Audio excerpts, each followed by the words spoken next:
Hi, good evening to everyone. I'm glad you stopped back in tonight for another visit, and I'm very happy to be here tonight to visit with you. Um, I have a story that I would like to tell you, and this one involves my first marriage. Yes, I had mentioned before I've been married more than one time.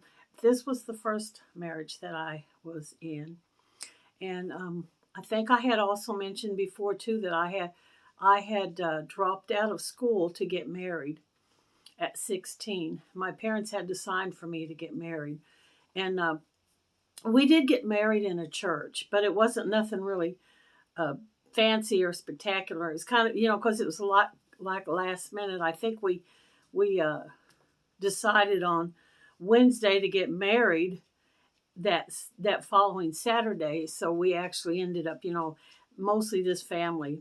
I had one girlfriend that was my bridesmaid, and the rest of my guests were just my family, my mother and father, and what brothers and sisters that could come. And then his family was the same thing.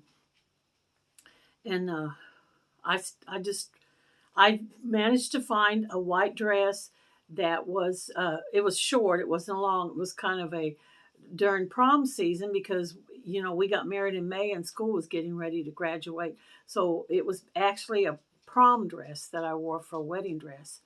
And I borrowed a veil from my future sister-in-law. His sister gave me her veil to use. I mean, it was like I said, it was all kind of a rush deal. We managed to put it all together and everything, and we did find a church and a preacher that we could get married in. And for the wedding night, I still can remember this. Um, and I don't know why this sticks out in my mind so much, but it does. We stopped at a store and picked up half a gallon of orange juice and those Suzy Q cakes to have for breakfast in the morning.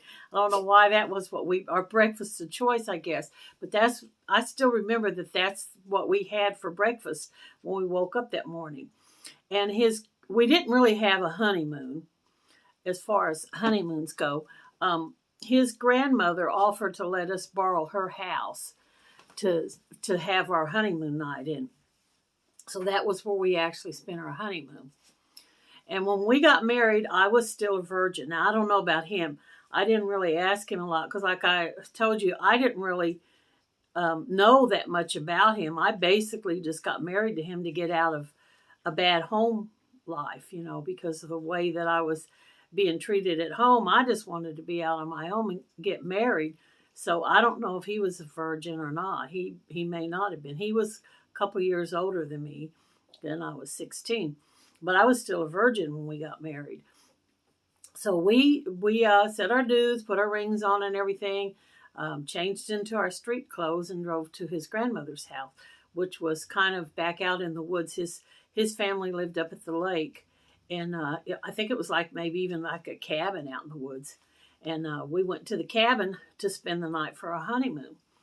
And the next morning, when it was over with, I could still remember this because I seen the movies with the kissy kissy on TV and the simulated sex and everything. I knew what I was involved in and everything, but I had no idea what it was going to be like. But I just remember after it was over with, I was thinking, is that all it was? What was the big deal? I mean, I didn't. Wasn't spectacular, and I'm thinking, what's all the hype with the sex? Because it wasn't that great of a thing for me. Could have been because we were both, so immature and stuff.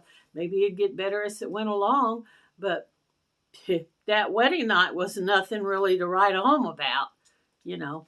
So after we got married, we moved to a little town that was close to us called Rumbar.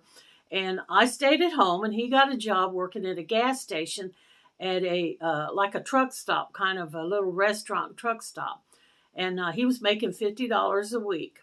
Well, I think probably about 6 or 9 months later, we realized that we were not going to be able to live on the $50 a week that he was bringing in.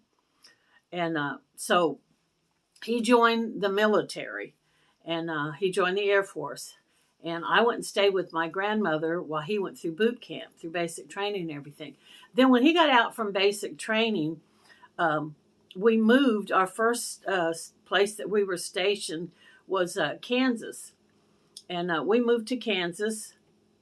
Topeka, Kansas, as a matter of fact.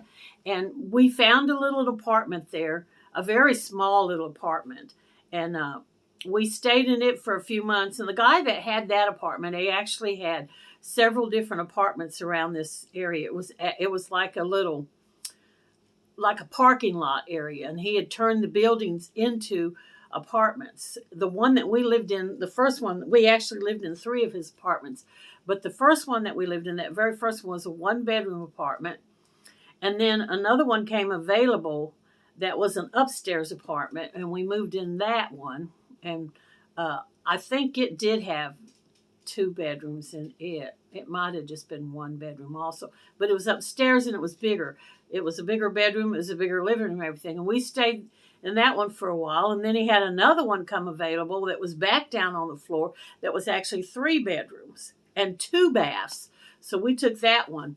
The bedrooms were all like, it's kind of hard to explain it. I think it was actually inside of a grocery store that had been turned into an apartment, because the bedrooms, I remember, they were lined up 1, 2, 3 beside one another, and there was an open area like a window that opened up into those bedrooms.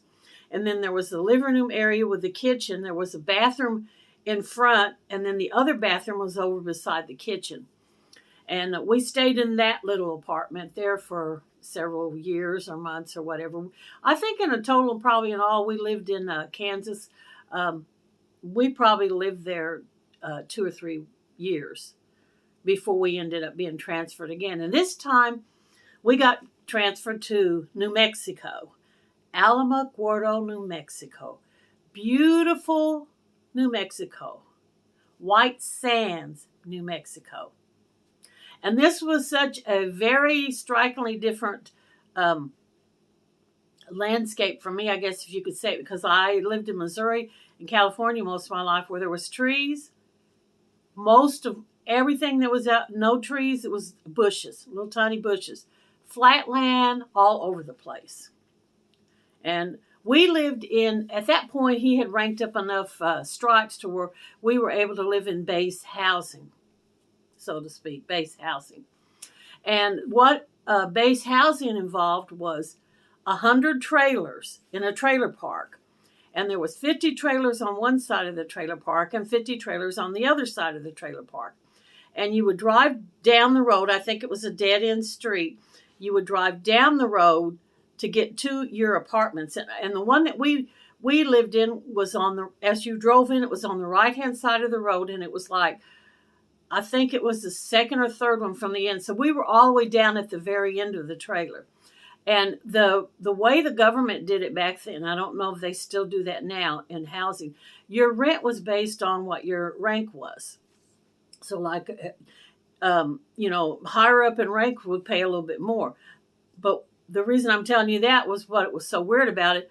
Those 100 trailers that were in there, all of them were exactly alike. Same color on the outside, white, I think it was blue. There might have been some gray ones, but all of them had 2 bedrooms and 1 bath and a kitchen. They were ranged differently. Maybe like 1 bedroom might be at the end on one trailer, and then another trailer, the bedroom might be on this side, but they were identical. When you drove down there, I've got some pictures somewhere. If I can find them, I'll get them and show you. Because when you're driving down through there, your house looked exactly like your neighbor's house. Now, like as far as the rent go, like I say, for instance, we paid $200 a month. I don't remember what we did pay, but like we paid $200 a month rent for our trailer. The guy who lived in the trailer next to us, if he was a higher up in rank for his stripes, he might pay $300, even though he was getting the exact same type of a home as we had. And we didn't stay there in New Mexico for very long at all, because at that time, the government was giving what was known as an early out. So like if you had some time left on your where you had got into the military, if you actually wanted to get out earlier and not serve your complete time, then you could sign papers to get out early. So that's what he did. We actually signed to get out a little bit earlier than normal so that we could come back to Missouri. And then, of course, when we come back to Missouri, we found another living arrangement, and I might tell you about that in another story. Um, so that's my story. That's just a little bit about my first marriage. And I'm very glad that you came back again tonight to visit with me. I hope you found this a little bit entertaining. It's kind of a little different. And come back and see me again and have a great day. Thanks. Bye.